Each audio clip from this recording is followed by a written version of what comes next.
नमस्कार सभी साथियों को, स्वागत है आप सभी का YouTube channel Kuchaman online classes पर। प्यारे मित्रों, सबसे बेहतरीन चीज और सबसे इंपॉर्टेंट चीज राजस्थान की सभी प्रतियोगी परीक्षाओं के लिए रहती है, वो रहती है सामाजिक अध्ययन। यानी कि आरबीएसई और एनसीईआरटी के आधार पर अगर हम अध्ययन करने बैठे तो जो पुस्तकें हमारी स्कूलों में चलती है उनको पढ़ना जरूरी है, क्योंकि सर्वाधिक क्वेश्चन एग्जाम में वहीं पर पूछे जाते हैं।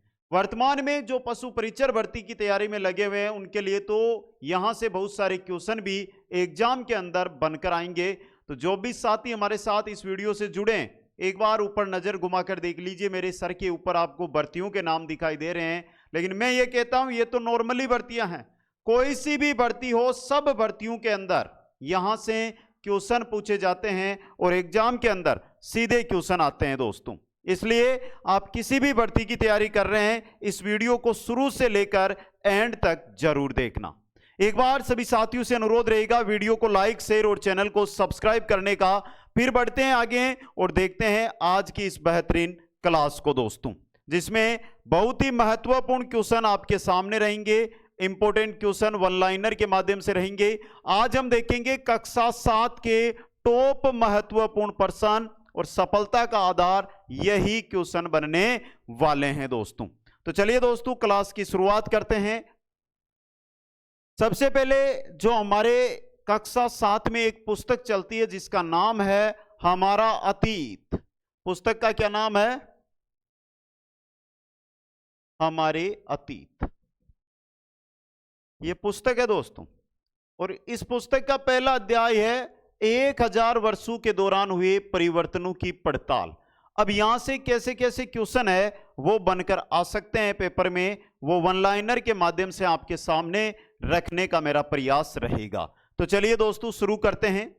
यूरोप के नाविक व व्यापारी भारतीय उपमहाद्वीप के जिस मानचित्र का प्रयोग करते थे उसे किसने बनाया था? उसे बनाया था ग्विलोम द लिस्ले ने। ग्विलोम द लिस्ले ने दोस्तों। तो ऐसा तो नहीं लग रहा है ना कि सर ये क्वेश्चन तो फर्स्ट ग्रेड के लायक है। प्यारे मित्रों, फर्स्ट ग्रेड हो चाहे आरएएस भर्ती हो या छोटी से छोटी भर्ती हो, जैसे रीट पशु परिचर भर्ती है, एलडीसी भर्ती है, सीईटी भर्ती है, पीटीटी बीएसटीसी भर्तियां हैं, इन सभी के लिए इंपॉर्टेंट रहेगा। रामचरितमानस किसकी रचना है? रामचरितमानस रचना है तुलसीदास जी की। किनकी रचना है ये? तुलसीदास जी की रचना है दोस्तों। चलिए आगे। ऐसा स्थान जहां पर अभिलेख व पांडुलिपियों को संग्रहित करके रखा जाता था क्या कहलाता है? वो कहलाता है अभिलेखागार। हम भी पढ़ते हैं ना अभिलेखागार, अलग अलग स्तर पर अभिलेखागार है वो बनाए हुए है दोस्तों। किसी भी क्षेत्र के पर्यावरण तथा वहां रहने वाले लोगों की सामाजिक और आर्थिक जीवन शैली क्या कहलाती है? पर्यावास कहलाती है। सर ये क्या चीज है? पर्यावास। जहां पर आप रह रहे हैं वहां का पर्यावरण, रहने वाले सामाजिक आर्थिक, यानी हम जहां पर रह रहे हैं, अगर मैं यहां पे खड़ा हूं तो मेरा इस वातावरण, इस पर्यावरण और यहां पर जो सामाजिक धार्मिक चीजें हैं उनके साथ जो चीज है, जीवन शैली है मेरी, उसको पर्यावास कहते हैं दोस्तों। आगे चलिए।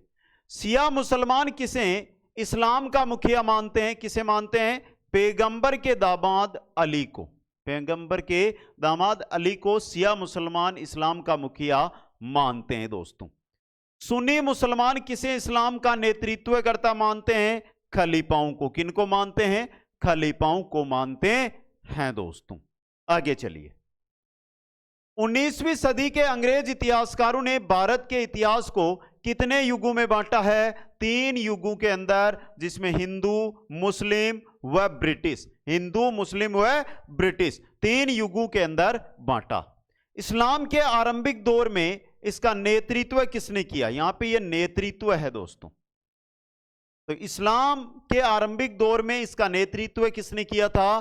खलीफाओं ने। किसने किया था? खलीफाओं ने इसका नेतृत्व किया था दोस्तों। समझ गए? चलिए आगे। अब एक बार सभी प्यारे साथियों को महत्वपूर्ण जो जानकारी है वो देने का मेरा प्रयास रहेगा। यहां से वर्तमान यानी प्रेजेंट में जो अप्रैल के अंदर हमारे जो कोर्स ऐप पर अवेलेबल है वो भी बेहतरीन तैयारी, हर एक विषय के टॉप इंपोर्टेंट जो टॉप फैकल्टी है उसके द्वारा आपको अध्ययन करवाया जा रहा है, जिनमें कौन कौन से कोर्स है वो आपके सामने रख देता हूं। सीटी 12th लेवल है, जो भी साथी सीटी 12th लेवल की तैयारी 10th+2 की तैयारी में लगे हुए हैं, आज ही हमारे साथ जुड़ जाइए। कुचामन ऑनलाइन क्लासेज ऐप के माध्यम से लाइव क्लास। अब एक चीज बता देता हूं, लाइव क्लास मिलेगी आपको, लेकिन वो मिलेगी मॉडल पेपरों की। तो सर यहां पर क्या है, यहां पर आपको सभी कोर्सों में रिकॉर्डेड क्लासें मिलेगी। जब समय मिले तब क्लास अटेंड करो। दिन में आप कोई काम कर रहे हो, शाम को क्लास अटेंड कर लो, समझ गए। ई नोट्स यानी कि जो क्लास के नोट्स होंगे वो आपको मिलेंगे, पीडीएफ मिलेगी, ई नोट्स और पीडीएफ, टेस्ट मिलेंगे और एमसीक्यूज, ये मॉडल टेस्ट पेपर है, ये मिलेंगे, और टॉपिक अनुसार क्वेश्चन आंसर की पीडीएफ आपको उपलब्ध करवाई जाएगी।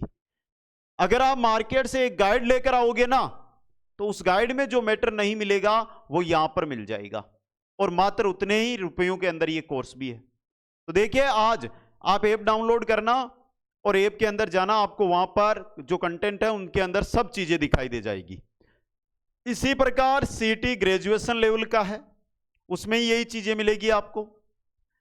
पशु परिचर भर्ती सर्वाधिक साथी और सामाजिक अध्ययन, जिस विषय को हम बात कर रहे हैं, जिस विषय की आज हम अध्ययन कर रहे हैं, इससे सर्वाधिक क्वेश्चन, लगभग मेरा एवरेज है कि पशु परिचर भर्ती में 10 से 15 जो क्वेश्चन है वो किससे पूछे जाएंगे, वो आपके सामाजिक अध्ययन से पूछे जाएंगे। और उनके लिए बेहतरीन पूरा का पूरा कोर्स रहेगा, संपूर्ण कोर्स रहेगा, जिसके अंदर देखिए 150 का 150 हम टारगेट है।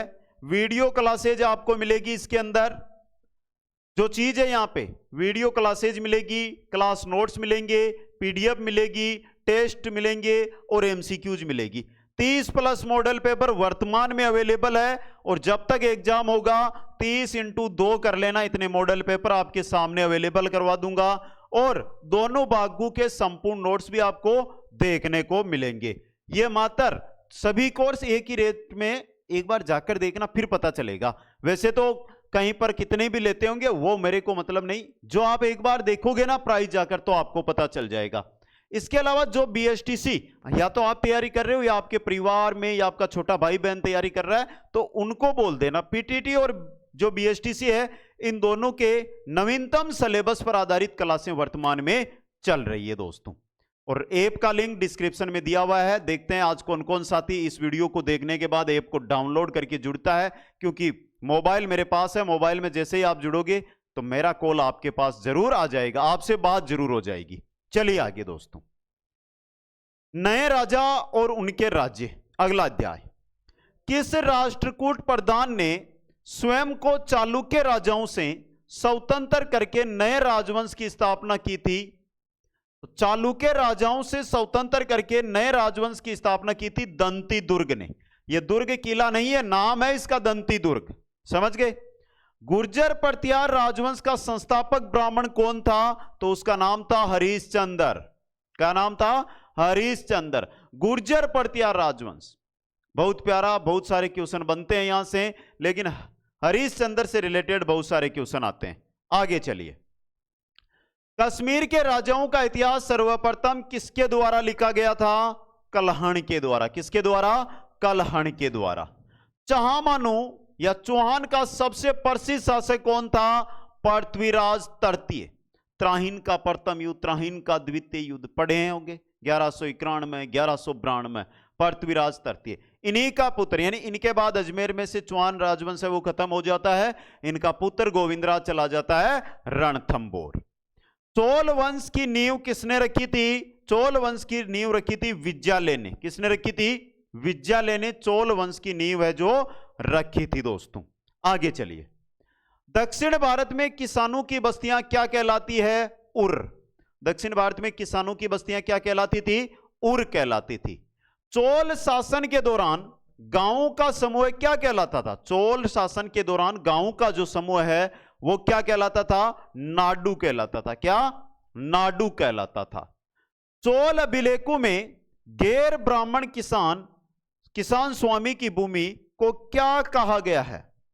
चोल अभिलेख उनमें गैर ब्राह्मण किसान स्वामी के भूमि है, उनको वेलेन वगाई कहा गया। क्या कहा गया है? वेलेन वगाही कहा गया है दोस्तों। चलिए आगे। चोल अभिलेखों में ब्राह्मणों को उपहार में दी गई भूमि को क्या कहा गया है? ब्रह्मदे।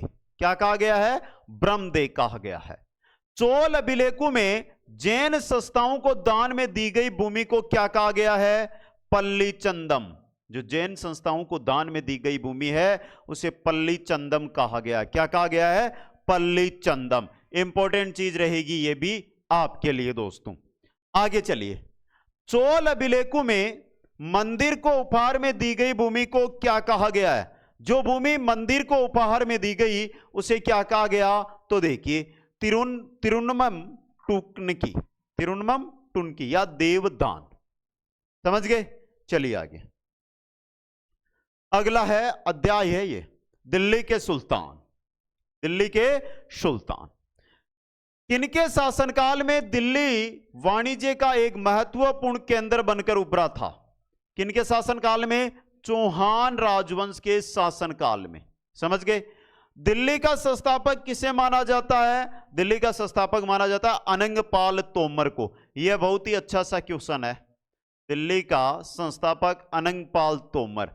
यहां से जो साथी बोलेंगे पशु परिचर वाले, एक बार सुन लेना। चलो इस स्लाइड के बाद मैं पशु परिचर के बारे में एक जानकारी दे दूंगा, क्योंकि बहुत सारे साथी पशु परिचर में वर्तमान में लगे हुए हैं, उनके लिए दोस्तों, और जो साथी रीट की तैयारी कर रहे हैं उनके लिए भी। दिल्ली में कौन से सिक्के प्रचलन में थे? दहलीवाल। दहली, दिल्ली को पहले दहली कहते थे ना, दहलीवाल सिक्के दिल्ली में प्रचलन में थे। अब देखिए जो जानकारी दे रहा हूं वो सुन लीजिए। सबसे पहले जैसे पशु परिचर भर्ती है, पशु परिचर। अब बोलोगे सर इसमें तो सिर्फ राजस्थान जी के आएगा, इंडिया जी के तो आएगा नहीं। आज बोल रहा हूं पशु परिचर में इंडिया जी के आएगा आपके। अब वो इंडिया जी के कहां से बनेगा? वो बनेगा एसएसटी यानी सामाजिक अध्ययन से।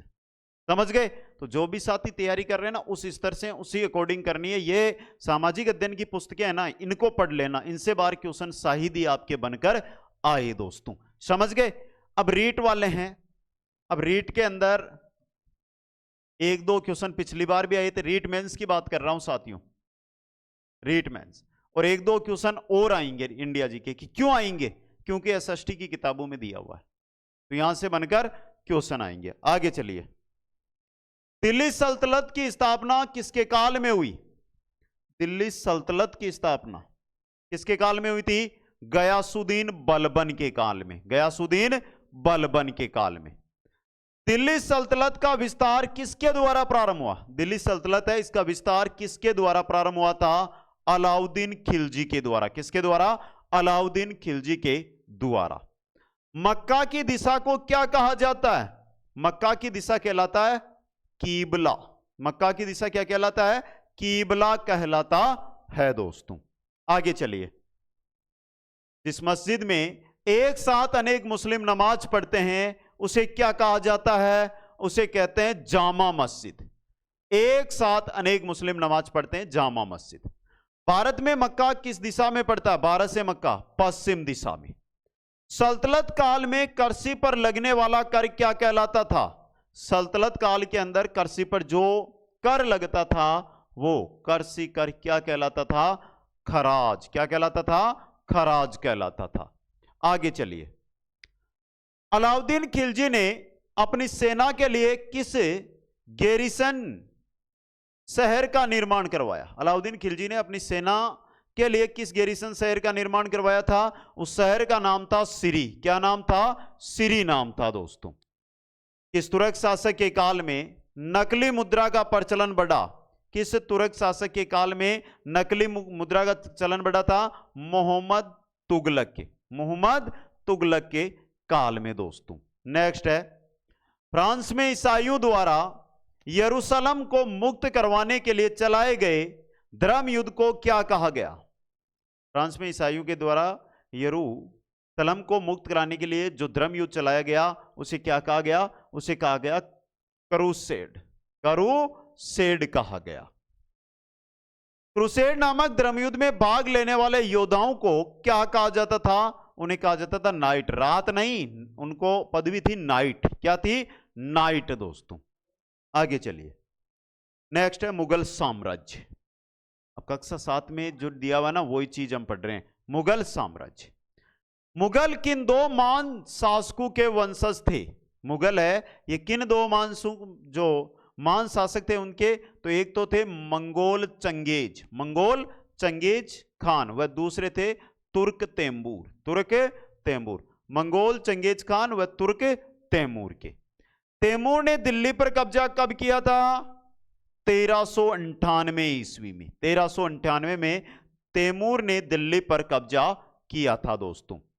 बाबर ने दिल्ली सुल्तान इब्राहिम लोदी को कब हराया? बाबर ने दिल्ली के सुल्तान इब्राहिम लोदी को हराया था, उसका समय था 1526।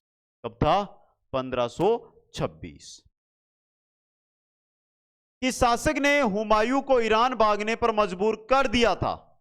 हुमायूं को ईरान भागने पर मजबूर किया था शेर शाह ने। किसने किया था? शेर शाह ने। ईरान में हुमायूं की सहायता किसने की थी? ईरान के अंदर हुमायूं की जो सहायता की थी वो की थी सफाविद शाह ने दोस्तों। अकबर का विद्रोह करने वाला राजकुमार सलीम किस नाम से प्रसिद्ध हुआ? अकबर का पुत्र था जिसने विद्रोह किया था अकबर से, जिसका नाम सलीम था, और बाद में वो जहांगीर के नाम से क्या हुआ?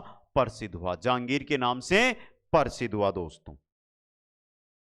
जहांगीर का पुत्र खुर्रम किस नाम से जाना गया? जहांगीर का पुत्र है खुर्रम जाना गया था शाहजहां के नाम से, शाहजहां के। तो सलीम जहांगीर और खुर्रम शाहजहां, समझ गए? मुगलों की सेवा में आए नौकर शाह क्या कहलाए? जो मुगलों की सेवा के अंदर, जैसे हम पढ़ते हैं ना कि मान सिंह को इतना मनसब दिया गया, पढ़ते हैं ये चीज, वही चीज है। जो मुगलों की सेवा में नौकरशाह गए उनको मनसबदार कहा गया। क्या कहा गया? मनसबदार।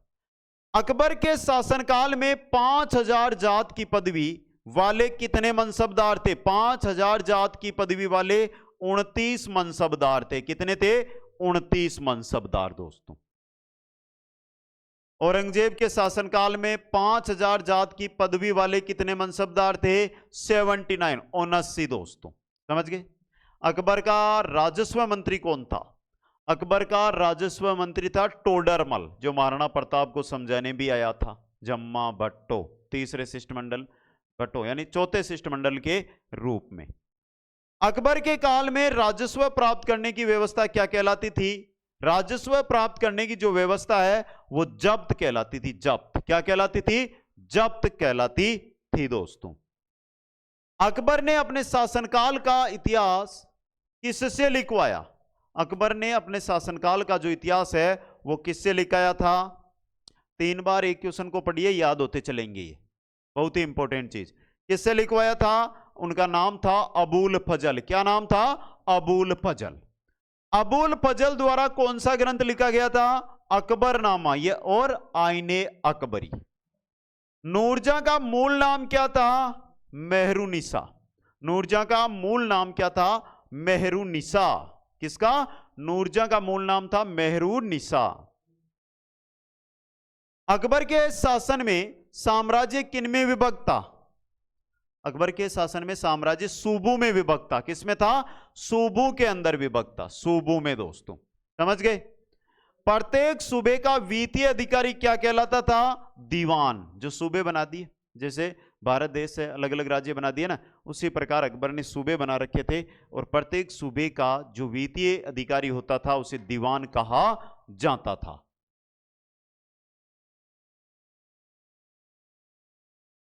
समझ गए? चलिए आगे। आगे हैं शासक और इमारतें। शासक और इमारतें अध्याय आ गया। कुतुब मीनार कितनी मंजिला इमारत है? कुतुब मीनार है ये 5 मंजिला इमारत है। कितनी मंजिला है? 5 मंजिला। कुतुब मीनार की पहली मंजिल किसने बनवाई थी? कुतुबुद्दीन ऐबक ने। कब? 1199 में। 1199 में। कुतुब मीनार की शेष मंजिलें किसके द्वारा बनवाई गई थी? इल्तुतमिश के द्वारा। कब? 1229 ईस्वी में। कब? 1229 में। तो पहली मंजिल कुतुबुद्दीन ऐबक ने 1199 में और बाकी मंजिलें इल्तुतमिश ने बनाई थी 1229 ईस्वी में। आगरा के किले का निर्माण किसके द्वारा करवाया गया था? अकबर के द्वारा। आगरा का किला किसने बनवाया था? अकबर ने बनवाया था दोस्तों। बूंदी में रानी जी की बावड़ी का निर्माण किसने करवाया? वेरी इंपॉर्टेंट, जो राजस्थान की भर्तियों में बार बार आता है, रानी नाथावती ने। किसने करवाया था? रानी नाथावती ने दोस्तों। आगे चलिए।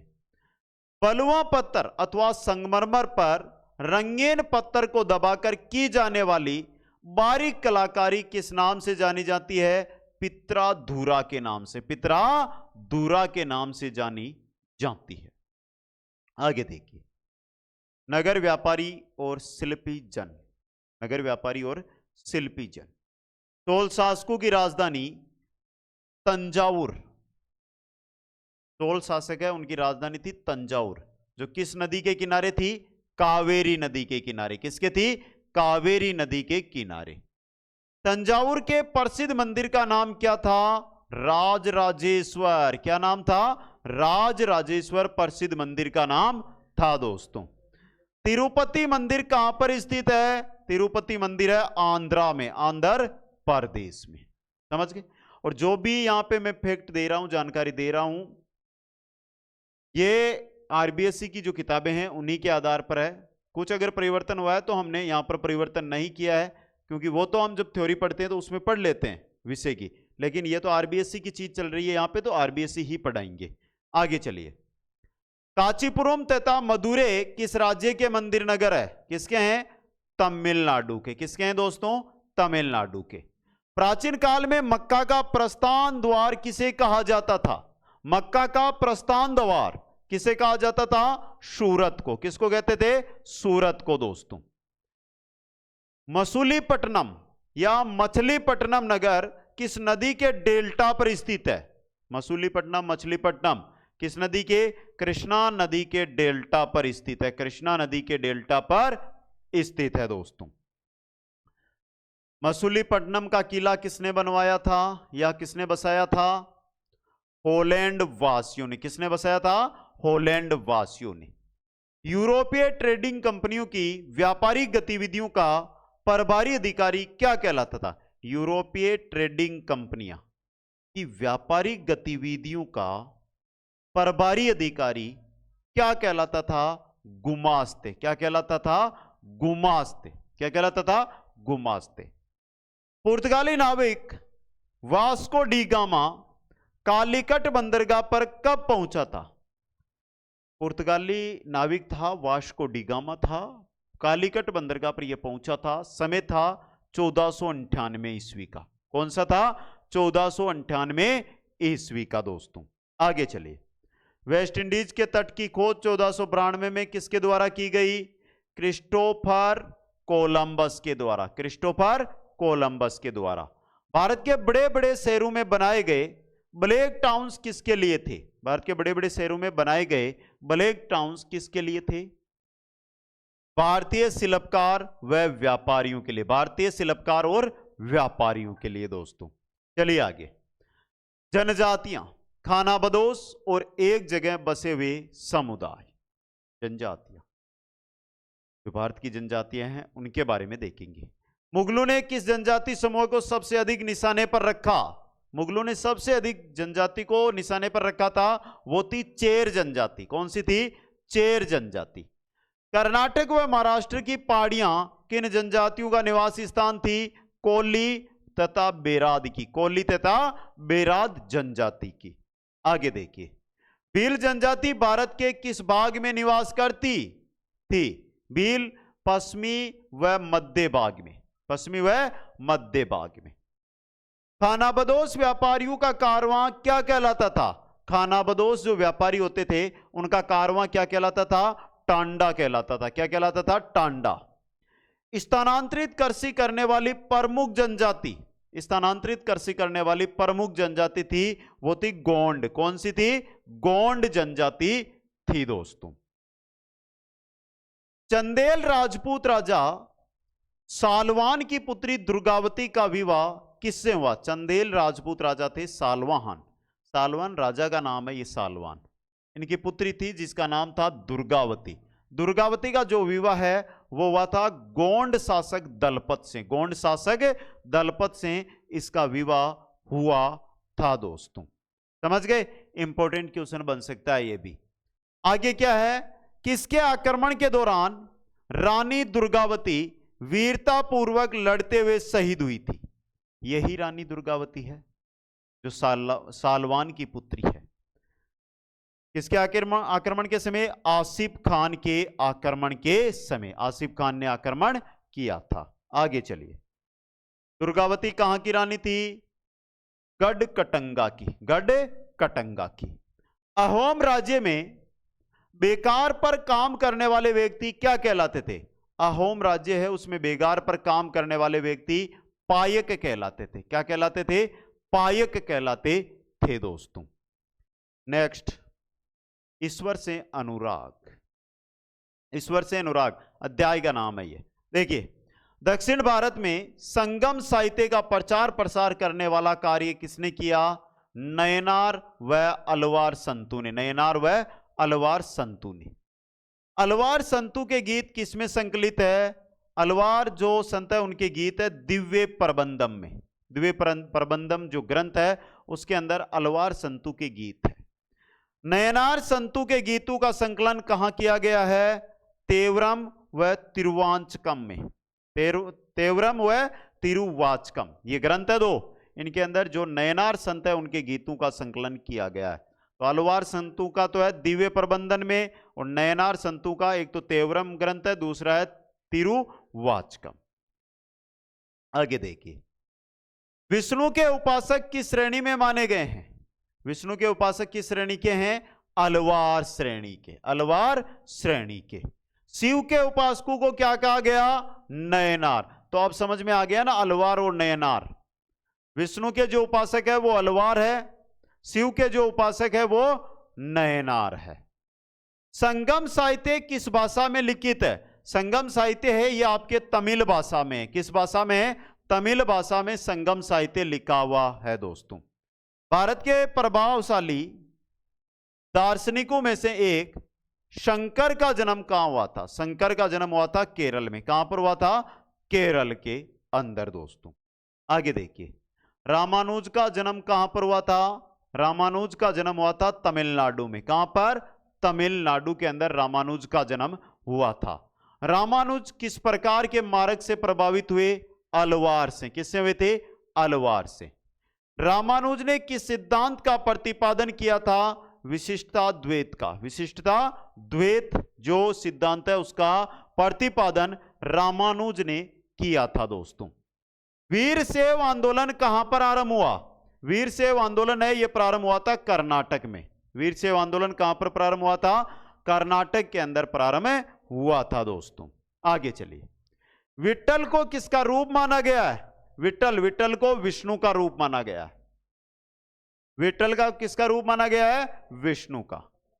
चोखा मेला का परिवार किस अस्पृश्य जाति का था?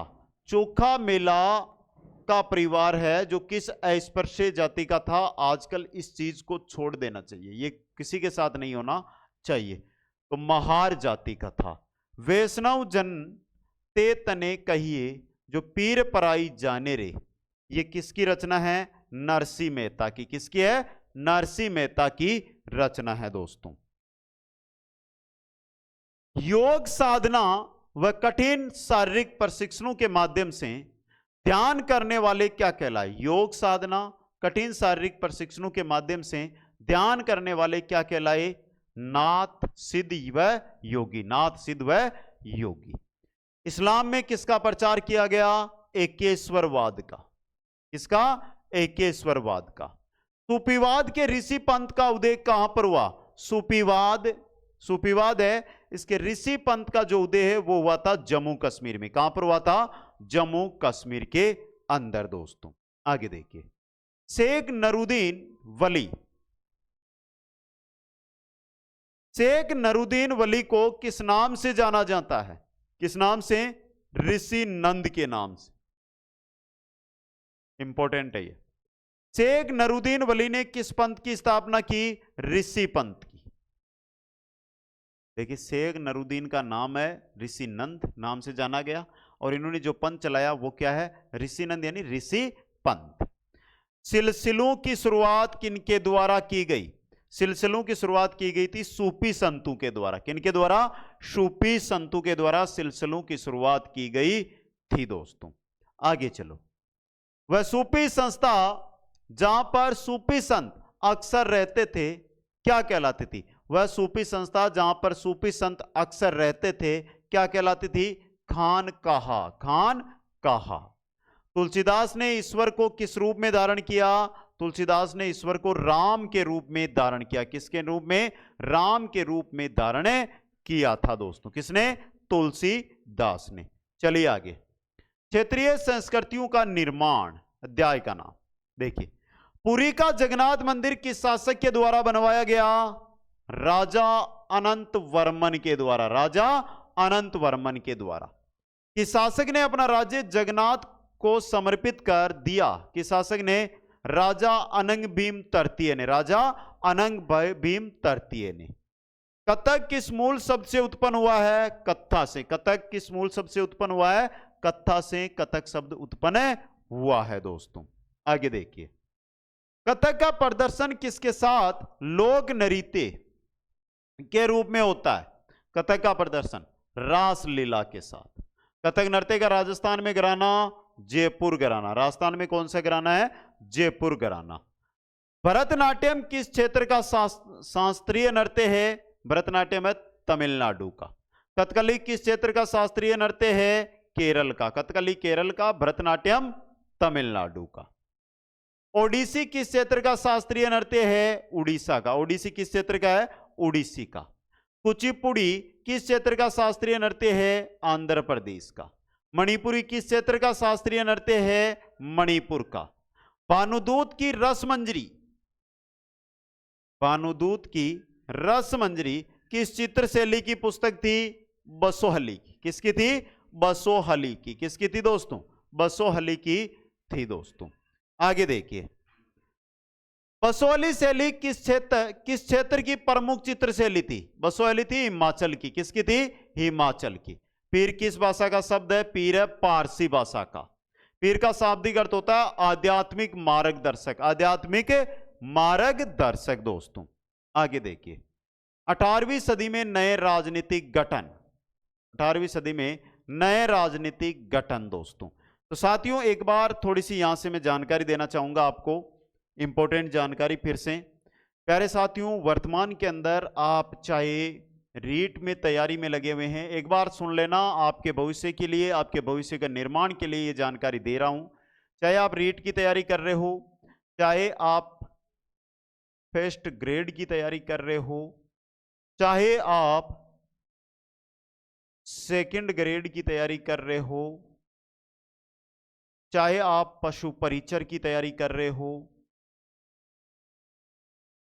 चाहे आप सीटी की तैयारी कर रहे हो, चाहे एलडीसी की तैयारी कर रहे हो, चाहे ये मुख्य भर्तियां हैं। अब बहुत सारे साथी वीडियो, पटवारी, संस्कृत विभाग, संस्कृत विभाग या इसके अलावा पीटीटी, नए साथी हैं वो भी जुड़ रहे हैं। ये कोई भर्ती नहीं है लेकिन फिर इनकी भी तैयारी करते हैं लोग। ये मुख्य भर्तियां हैं जो हमारे सामने हैं और आने वाली है। इन सभी भर्तियों की अगर आप में से कोई भी साथी तैयारी कर रहे हैं तो थोड़ा सा इंतजार कर लीजिए, इन सभी भर्तियों के कोर्स आपके सामने हैं, वो हम लेकर आ जाएंगे। वर्तमान के अंदर, वर्तमान में 50% का डिस्काउंट चल रहा है सभी ऑफरों पर। अब ऑफर किस किस के हैं, तो सबसे पहले सीटी दोनों लेवल है, 10+2 भी है और ग्रेजुएशन भी है, समझ गए।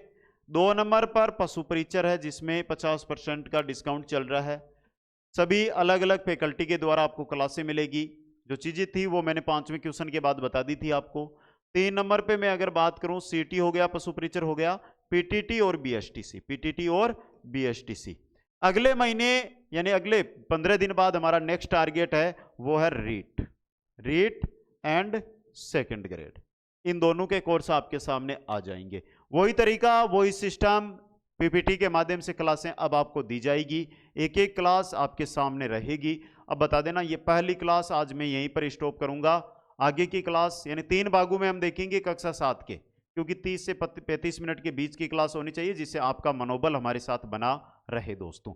अब देखिए यहां से कौन कौन साथी आज ही हमारे साथ, जो साथी सीटी पशु परीक्षण की तैयारी कर रहे हैं ना, फटाफट आ जाओ और तैयारी में लग जाओ।